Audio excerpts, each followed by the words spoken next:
ሰላም የዩቲዩብ ተከታዮቼ፣ ዛሬ ደግሞ ስለ ስልክ አፈጣጠር ባጭሩ እናያለን። ዛሬ ላይ ያለ ስልክ መኖር የምንችል ይመስላችኋል? ፍጹም ስልክ የዕለት ተዕለት ህይወታችን ዋና አካል ሆኗል።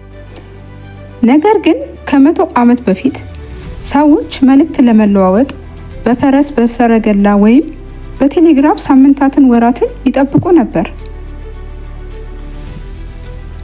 ይህንን ሁሉ ድካም ያስቀረው የዓለማችን የመገናኛ ዘዴ ለዘላለም የቀየረው የመጀመሪያው ስልክ እንዴት ተሰራ? ድምፅን በሽቦ ውስጥ አልፎ ሌላ ቦታ እንዲሰማ የተደረገው በምን ተአምር ነው? በቪዲዮ ላይ የስልክ አስደናቂ የፈጠራ ታሪክ እናያለን። ቪዲዮን ከወደዳችሁ ሰብስክራይብ፣ ላይክ እያደረጋችሁ አብራችሁን ቆዩ።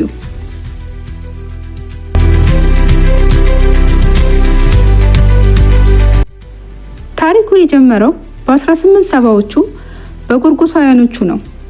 አሌክሳንደር ግራሃም ቤል የተባለ ስኮትላንዳዊ መሐንዲስና መምህር መስማት ለተሳናቸው ሰዎች ድምፅን፣ ምስልን ማሳየት የሚችልበትን መንገድ ያጠና ነበር።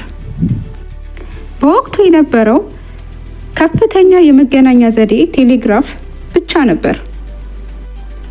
ቴሌግራፍ መልእክትን የሚልከው ድምፅ ሳይሆን በጥበብና በመስመር ምልክቶች ነበር። ቤል ግን አንድ ትልቅ ህልም ነበረው። በቴሌግራፍ ሽቦዎች ላይ መልእክት መላክ ከተቻለ የሰውን ድምፅ መላክ አይቻልም የሚል ጥያቄ ነበረው። ታዲያ ይህንን ህልሙን እውን ለማድረግ ቶማስ ዋትስ ከተባለ ጎበዝ መካኒክ ጋር በላቦራቶሪ መስራት ጀመረ። የመጀመሪያው ድምፅ የተሰራው የሰውን ድምፅ ወደ ኤሌክትሪክ መቀየር ነበር። መርሁ ቀላል ነበር። አንድ ሰው ሲናገር የሚፈጥረው ድምፅ ንዝረት ቫይብሬሽን በስልክ ውስጥ ያለውን የብረት ዲያፍራም ያንቀጠቅጠዋል። ይህ ንዝረት በኤሌክትሪክ ሽቦ ውስጥ አልፎ ማዶ ወዳለበት ሌላ ስልክ ይጓዛል። ማዶ ያለው ስልክ ደግሞ የኤሌክትሪክ ሞገዱን መልሶ ወደ ድምፅ ይቀይረዋል። ይህ ህልሙ እውን የሆነው መጋቢት 10 ቀን ነበር እንደ አውሮፓውያን አቆጣጠር በ1876 የዛሬ 150 ዓመት ገደማ ነበር። በዕለቱ ቤል በላቦራቶሪ ውስጥ በስራ ላይ እያለ በስህተት አሲድ በልብሱ ላይ ይፈሳል።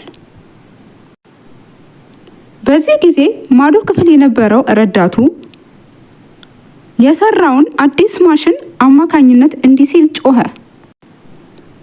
ሚስተር ዋትስ ና ወደዚህ ፈልግሃለሁ ብሎ ጠራው። ዋትስም የቤልን ድምፅ በጠራበት ሰማው። ይህንን የዓለማችንን በሽቦ የተላለፈ የመጀመሪያው የሰው ልጅ ድምፅ ሆነ። ይህ የፈጠራ ስራ ከተሰራ በኋላ ቤል የቤል ቴሌግራፍ ኩባንያ አቋቋመ። የመጀመሪያው የስልክ የሀብታሞች ብቻ መገልገያ እንደነበር እዚህ ጋር ይገልጻል ማለት ነው። ወቅቱ እንደ ዛሬ ቁጥር መጫን አይቻልም ነበር። ይልቁኑ ማህበራዊ ቢሮ ደውሎ በኦፕሬተሮች አገሌን ጋር አገናኙኝ ማለት ነበር። ነገር ግን ፈጠራው በፍጥነት እንዲሰራ ሽቦዎችን በዓለም ዙሪያ ተዘረጉ። የአሌክሳንደር ቤል ፈጠራ የዛሬውን ዘመናዊ የስማርት ስልክ እና ኢንተርኔት ዘመናዊ መሰረት ሆነ። የመጀመሪያው የስልክ አፈጣጠር ታሪክ በአጭሩ ይህንን ይመስላል። ከቤል ከአሲድ መፍሰስ አደጋ የተነሳችው የአንድ ሰከንድ ጥሪ ዓለማችንን በአንድ መንደር አስተሳስራለች። ስለ ስልክ አፈጣጠር ለዛሬ ያቀረብኩላችሁ እዚህ ጋር ያበቃል። ቪዲዮዬ ከተመቻችሁ ሰብስክራይብ፣ ላይክ በማድረግ ከኔ ጋር ሁኑ።